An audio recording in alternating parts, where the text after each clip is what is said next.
Thank you for joining us, Mr. Deputy Minister. President Putin said earlier this week, before the sanctions bill was passed, we are exercising restraint and patience, but at some moment we'll have to retaliate for this boorishness toward our country. You were the one who notified the Americans that the Russians would be expelling American diplomats and technicians, closing down some facilities. So is this what President Putin was talking about in terms of retaliation? Yes, it is. And I think this retaliation is long overdue. You remember that the previous administration of the United States, the Obama administration, expelled Russian diplomats on December 29th last year and deprived us of our property. During the Trump administration, nothing happened towards, changing the situation, which is completely unacceptable for us. And I should say that after the Senate, the day before yesterday, voted, or rather on the 27th of July, voted so overwhelmingly on a completely weird and unacceptable piece of legislation, it was the last drop that made all this happen. We leveled the ground. We didn't go beyond what was expected by the US side. We sent warnings after warnings, and now we have a level ground, nothing to, complain about, in my view, on the part of the US. And my hope is that this vicious cycle of retaliation will not continue. Measures and countermeasures should stop by now. This is, in fact, something I told very forcefully to Ambassador Taft when we saw each other at the Russian Foreign Ministry the other day.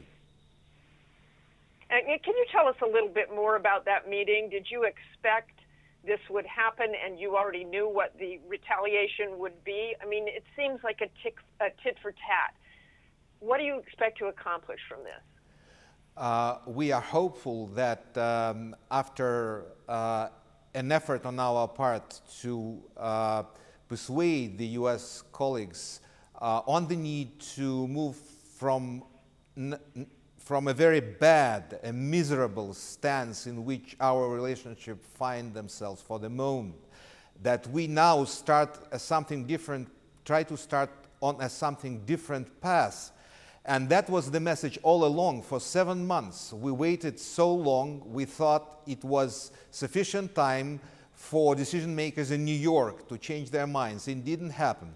Now we should start anew, and my call to the counterparts in Washington and also to Ambassador Taft is stop now. We should start building new house, a new construction of a very different type. Otherwise, everything will be in tatters, to use the word which President Obama used once on the Russian economy. As you can probably see from what is going on in Russia, our economy is not in tatters, and this very failed attempt of some members of the Congress to change this to the worse will fail again. I'm very sure about it. Russia does not do anything under the pressure. Well, you talked about Congress. It is unclear whether President Trump will sign the bill, and a White House official said the president may decide to veto the sanctions and look for tougher measures than Congress. How would Moscow respond to that? We will evaluate the situation the moment we know what the course would be. This is exactly the reason why we stopped on our action exactly at the point where we could say now we are equals in terms of how our diplomatic missions in Moscow and other Russian cities, and in Washington and other US cities operate. There is no difference between the two. So if the US side decides to move further towards further deterioration, we will answer, we will respond in kind. We will mirror this, we will retaliate. But my call and my whole point is, don't do this. It's to the detriment of the interests of the US. And I'm hopeful even those who are the worst adversaries of Russia in your country will understand this very simple logic. Well, what are you talking about in terms of retaliation? Are you talking about possible sanctions, economic sanctions, punishing U.S. businesses, banning consumer goods? We have a very rich toolbox at our disposal.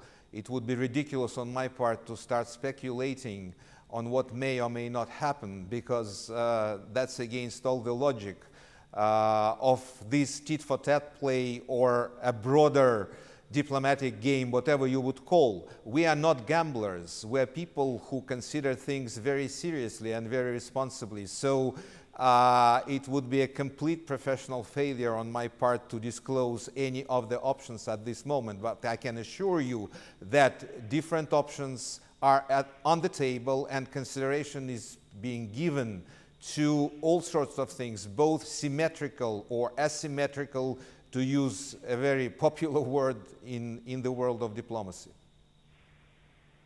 Well, you talked about the Russian economy not being in tatters, but you are emerging from a recession. Can Russia really afford to do this with the U.S. as its third largest trading partner?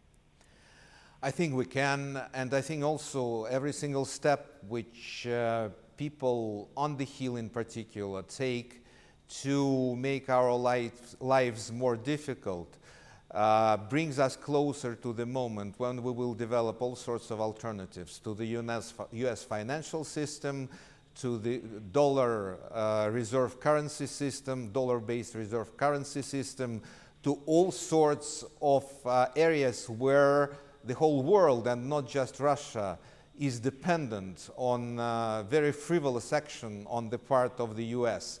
And I should say you undermine confidence in your system altogether.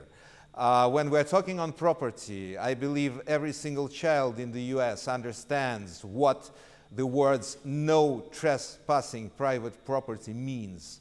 Meanwhile, we saw the US law enforcers just taking completely unacceptable measures on private property that belongs to a foreign state.